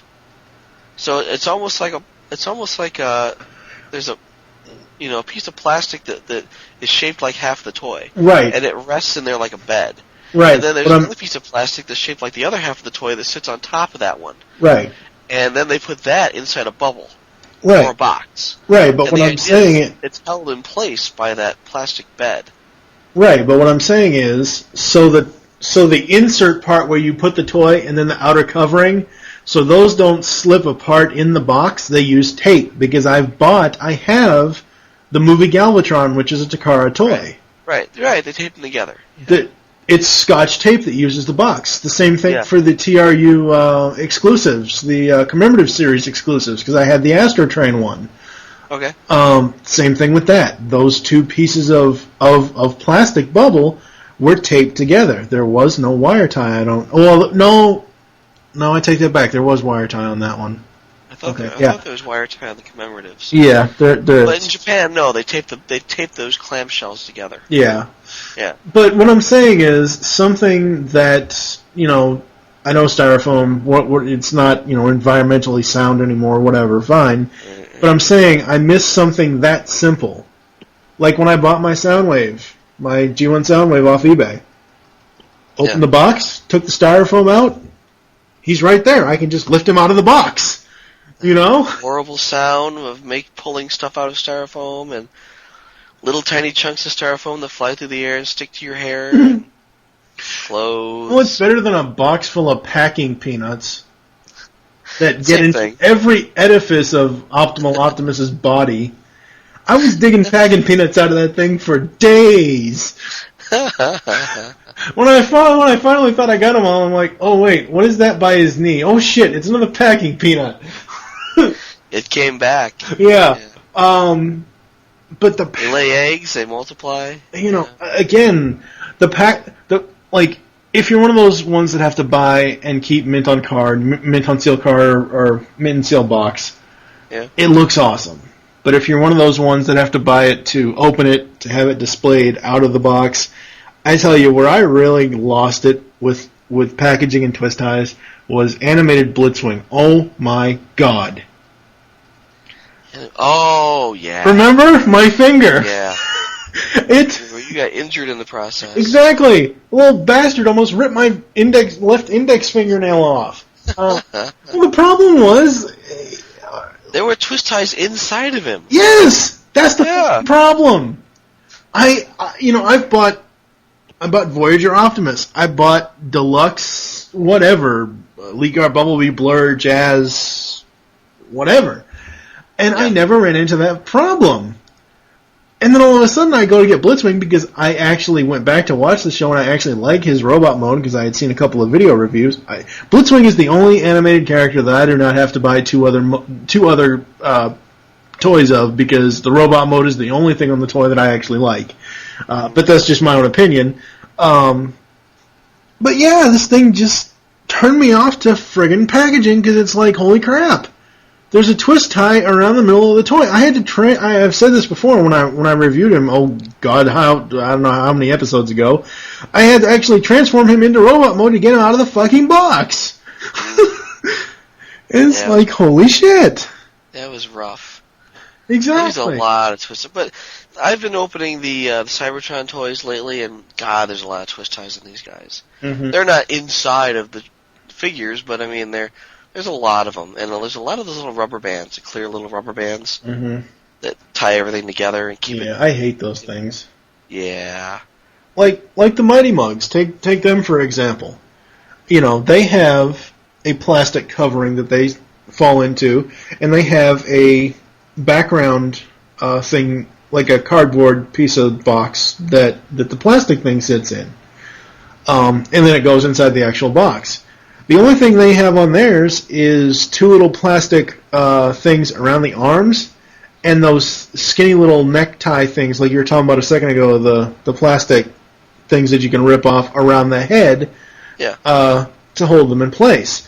You know, that's another reason why I love the Mighty Mugs. The Mighty Mugs boxes are pretty much the only thing that I've saved that the boxes aren't destroyed. Because I've saved my Nemesis, one of my Nemesis Prime boxes, and I saved a couple of my Voyager Optimus boxes from Animated In. They're both destroyed from trying to get that out of the package. Now, the packaging on the animated toys was very awesome, especially the Voyagers, because they had that city background look. That was cool. I did like that. But it's like, you know, I understand that, you know, you don't want people to steal these from the stores, but Jesus Christ, who the hell would want to? Going through all this damn trouble. Just to get to a, $12, $13, $20 toy. Yeah. Well, the sad thing is there's a lot of the Scout classes that are just falling off the card. Yeah. And it's like, see, I never got into the Scout classes because the Scout class stuff was, well, I know you're saying Scout, you're meaning Activators as well. Activators, I like them in theory, but when I got Bumblebee with Shockwave, I was like, ugh. Yeah. It was just too small for me. You know, I'm really surprised you don't like those because, you complain about, they're too difficult to transform. These guys are easy to transform. You just push a button and move legs and stuff. Yeah, but the problem is the size because, I mean, I could probably hold two Bumblebees in my fist, and just holding one Bumblebee in my fist, it doesn't take up my whole hand. That's the problem I have. But I don't hate activators like I hate the movie line. And one of the reasons why I kind of hate the movie line is because, again, they're using it for everything. Yeah. I don't mind. That's where the money is right now, you know? Huh? That's where the money is right now. Kids are buying that shit, Well, so they it can should make more. be. It should be dead by now because the movie's pretty much lost all hype. I mean, everybody hates it now for the most part. I mean, I'm sure there's some people that still like Revenge of the Fallen, but I don't know. Overall, the toys that I've collected over the last 2 years, I thoroughly enjoy. One of the problems I had, and it's funny, I did have problems with BotCon Blur, but we're not going to get into that. But, Rodimus, Goldbug, and Optimus are the only 3 out of the entire BotCon box set that I've kept, because the Jazz and the Ricochet and the, Sideswipe, who was supposed to be Drench, or whatever, Drench colors, those, I could not get Jazz transformed at all. I couldn't, he was so tight, I couldn't get his doors open, I couldn't get his legs, I gave up on it and said screw it. Yeah. And I sold him. So, but, out of the toys that I have, I'm very happy that I have them. For some strange reason, my BotCon Shattered Glass Optimus, his gun, his shield gun, or not shield, his cab top, his hood gun thing, for some strange reason will not fit in his hand anymore. I don't know why. So I have it as his flying jetpack backpack thing. And I tried to interchange the Nemesis Prime gun with the BotCon hand, and that wouldn't work either. So I don't know. Odd. Yeah, it's very odd. But overall, I'm sure there are lines that people don't like. I'm sure there are plenty of toys out there in certain lines that are just horribly designed toys. Take Cheetor, for example. Although I love Cheetor's character, the Supreme and the Mega Cheetor that are just god-awful molds of Cheetor. Oh, the Supreme Cheetor? From Beast Machines, yeah. Oh, yeah. Well, there's the Machine Wars line, which was very short-lived, but I mean, not a very good line as far as decos go or characters, but the fact that they managed to use the little spring-loaded Scout class gimmick from G2. Mm-hmm. That also carried into the first year of Beast Wars, the Scout class auto morph, the spring-loaded auto transformation. So that's kind of neat, but not very good toys. What's your favorite gimmick? I'm gonna go back to the Minicons. The Minicons, again, figures on their own right, but some of them were Target Master homages, some of them were even Headmaster homages in certain cases. Some of them unlocked different gimmicks on the main characters themselves. Mm-hmm. Some of them even transformed into additional guns that could go on the like Cyclonus had his Minicon transformed into twin guns that would fit under his cockpit. Mm-hmm. So he'd have like G.I. Joe Dragonfly style turrets in the front of his under the cockpit. Right. And that was really cool because it could turn into a tank, or it could turn into a robot, or it could turn into front mounted turrets that when you I want to say when you pulled the trigger on his helicopter blades, that when they spun, they would also move the turrets back and forth. Mm-hmm. So I mean, a lot of play value there. Yeah. And now I think now that they're re-releasing, or not re-releasing, but they're bringing back Minicons with the Power Core combiners. Right. So you've got these Scout class figures that have their own Minicon. The Minicon can be armor for the Scout class, or it can be a gun, or for the Scout class, or like a Target Master, or it can be vehicle-mounted weaponry like anti-aircraft guns. on top of the vehicle. I want to say it can also be something else, but I think that's it. It might also become a weapon for the big combiner gestalt mode, but I'm not sure. But I mean, they're very versatile. Yeah. But I mean, they've had a long time to perfect the Minicon. Yeah, I don't see, like, I've got Cyclonus here in his robot mode. The other one I have is in the jet mode, and it's still on the shelf, but I honestly don't see the the Target Masters. I never saw them as Minicons because, again, I never got into, like, I tried watching Armada, I'm thinking, oh, wait, they're cool, they're bringing back G1. Oh, wait, what the hell is this? You know, driving over a invisible bridge portal to get from New York to Japan or some crap like that or whatever. I'm like, this isn't my Transformers. And I've never seen the Target Masters as Minicons. Yeah. And that's every going to be episode, the typical fanboy response, though, is, it's not G1, so it must suck, you know? I know. There's going to be a lot of people who missed out on Beast Wars for that reason, or a lot of people that missed out on, you know, Cybertron or whatever for that reason. Well, I mean... Truck, not monkey, you know. I'm of the other opinion now. Oh, yeah. Monkey, not truck. See, I'm still not a big fan of monkey. You're not a big fan of anything Beast Wars for the most part, as far as Optimus I Primal like goes. Beast Wars. I really like the Beast Machines because again, they started getting more into vehicles at that point. But you know, I mean, I won't get down that rat hole, but I just wasn't a fan of the monkey mode. Any of them, really. The only one that I really, really like is the Beast Machines. Blast Punch. No. It was an Optimal Optimus repaint, and they named him like Optimal Prime or something like that. I forget what they named him, but it was an Optimal Optimus in clear plastic, and it was in Optimus Prime colors with an Optimus Prime head. Cool. And it was, you know, I thought it was just the most perfect thing ever. I was like, this is a big-ass Optimus Prime. There's a triple changer. You know, or, well, he had an ape mode, a car mode, a plane mode, robot mode. Yeah, so it was a four-changer. Yeah.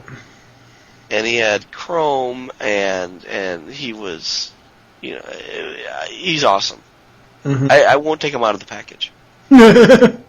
He's that cool. That was one of my draws to Astrotrain. Mainly the cartoon is what I got off of him for the most part, and then I found the toy years and years ago. I believe a friend of mine had an Astrotrain, and I loved Astrotrain just because of, now, whether a triple changer is a gimmick or not, I think it is, but I think it's one of the cooler gimmicks because you have 3 modes in one figure. And it's like, you know, you would have to buy 3 different figures or 2 different figures to get, you know, that alternate third mode. Right. Like, say you have, you know, a Bumblebee that turns into a car and a robot, and then you have a Cliff Jumper that turns into a train and a robot. You'd have to buy those 2 figures to get the 3 modes. Yeah. Not that Cliff Jumper is a train, and any, you know, heaven forbid the Casey Kasem Cliff Jumper fans come after me for this, but... you know, it's one of those things where the triple changes were just so awesome, and I never knew the Autobots had triple changers, and I'm not going to get into the hatred, but I never thought, you know, I wasn't thinking, you know... You didn't think Springer was a triple changer? Well, the first time I saw him in the movie, I'm like, wait, what the hell? First he's a helicopter, then he's a robot, then he's some sort of car? What the fuck is this? And it didn't dawn on me then, because I was like 7, 8, 9 years old, it didn't dawn on me then that I'd already seen Astrotrain, and I knew Astrotrain was a triple changer. Yeah. You know, I knew Blitzwing was a triple changer. Well, the Blitzwing toy, G1 toy, is much, you know, whatever. Yeah. But, you know, the Springer hate aside, I'm like, oh, God, what the hell is that crap? No, thank you. Just go dare to be stupid somewhere else, you bastard. Yeah. But no, I really I think when I was a kid, my 3 favorite toys were Laserbeak, Astro Train, and Soundwave, and that was before the movie. It was before we were introduced to the Holy Grail, which is Rodimus Prime. God, I hate Rodimus Prime. Oh, shut up. I got an idea. Why don't I kill myself? Hey guys, I went back in time and saw... Yeah, fuck you. You killed yourself. What the fuck are you thinking? Do you not realize that the entire Autobot race is relying on you? And what do? Oh, you just slit your own wrists and die. Good job, dumbass. What the hell are you thinking? Slit your own wrist with your own... Oh, God. Proto Man's gonna kill me for saying this, but you slit your own wrist with your own razor blade. Yeah, he said, oh, fuck, I'm dead. Oh, jeez.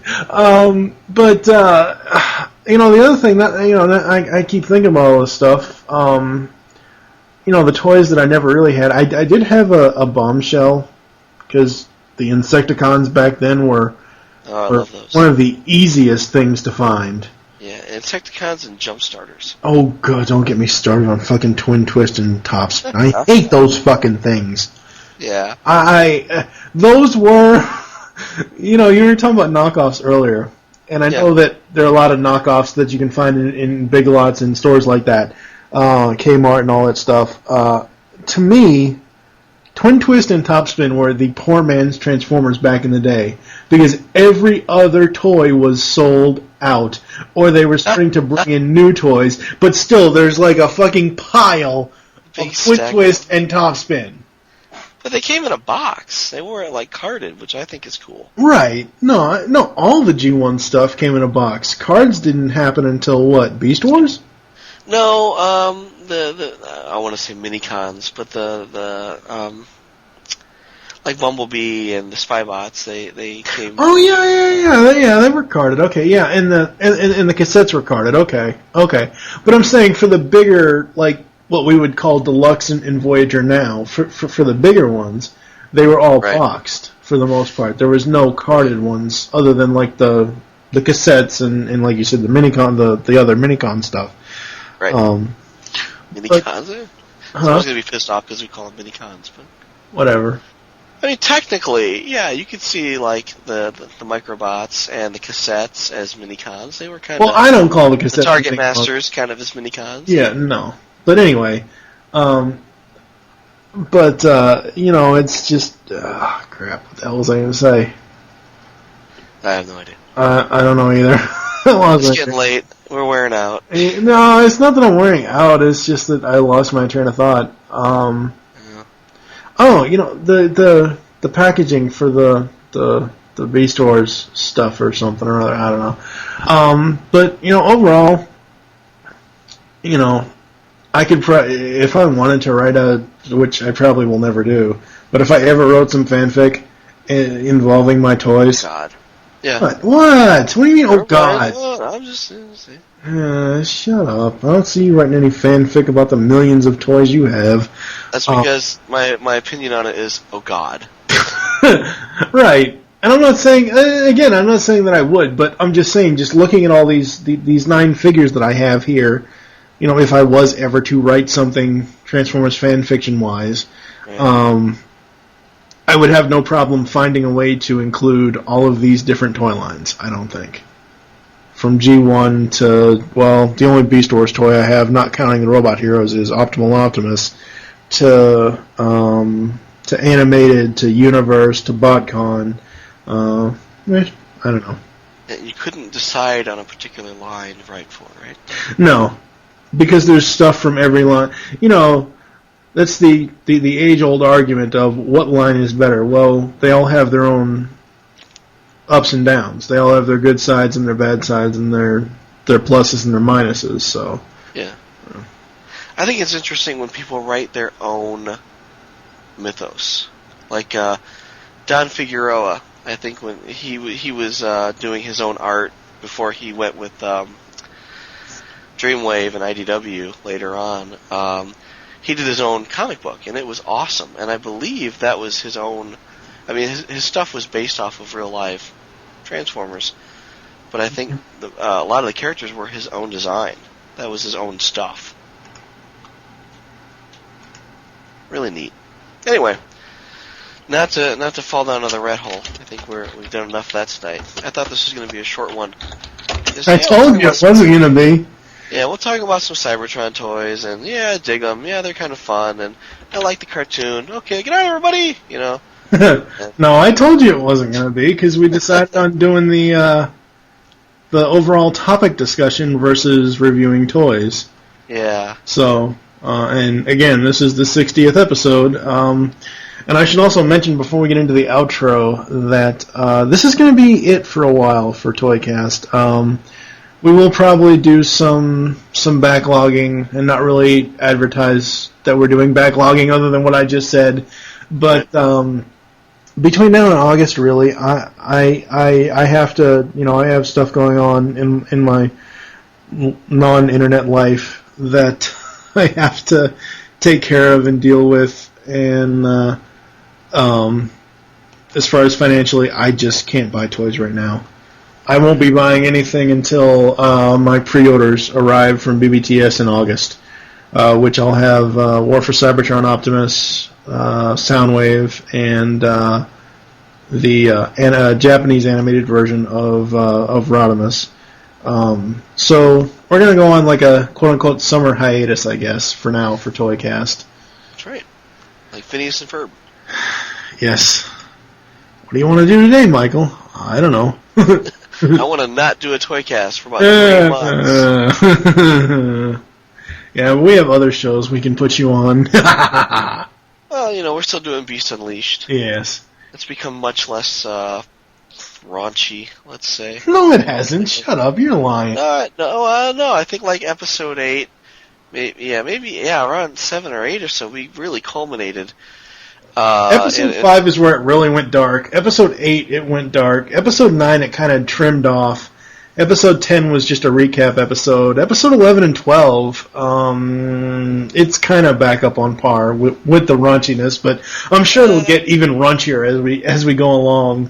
I've been trying to tone back a little. I don't know why. It's fun. It's more fun that way. Don't get It's fun, but I mean, I don't want to push it. I don't want to. It's not about pushing it. It's about just doing, in the moment. Just live in the moment, man.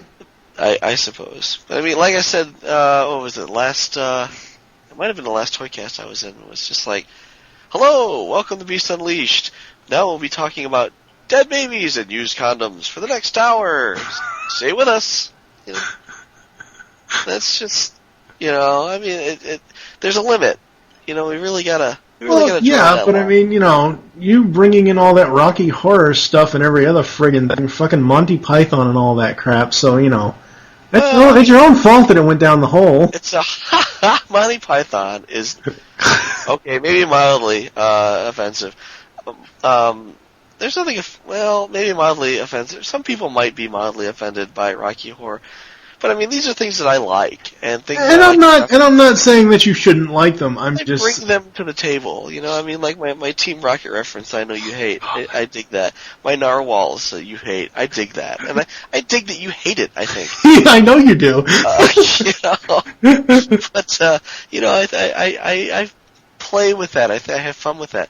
But I mean, it doesn't mean that we have to get into necrophilia in every conversation. I mean, that, it's just these things that we reference. I'm not entirely sure. And, again, there's probably people who listen to this podcast who don't listen to Beast Unleashed are going, what the fuck?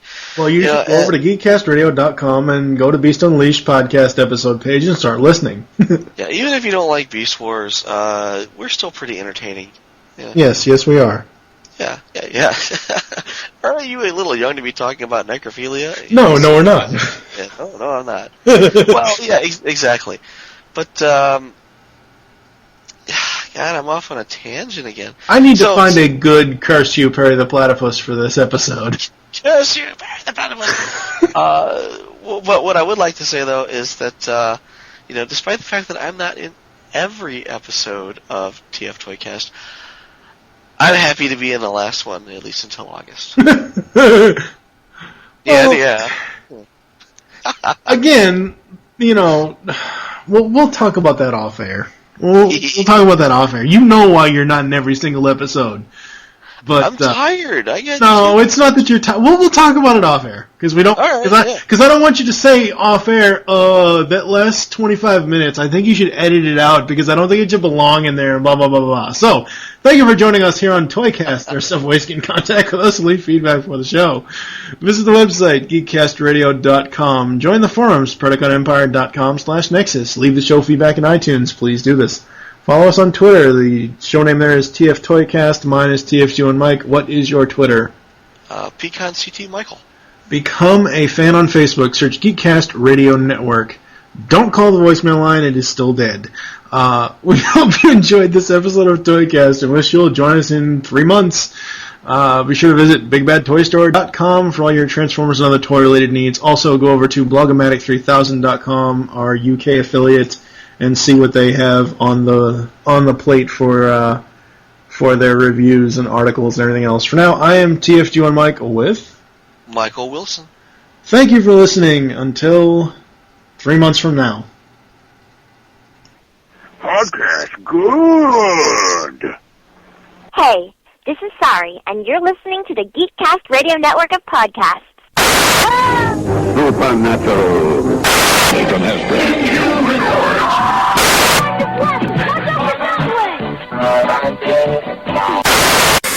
Brave Star.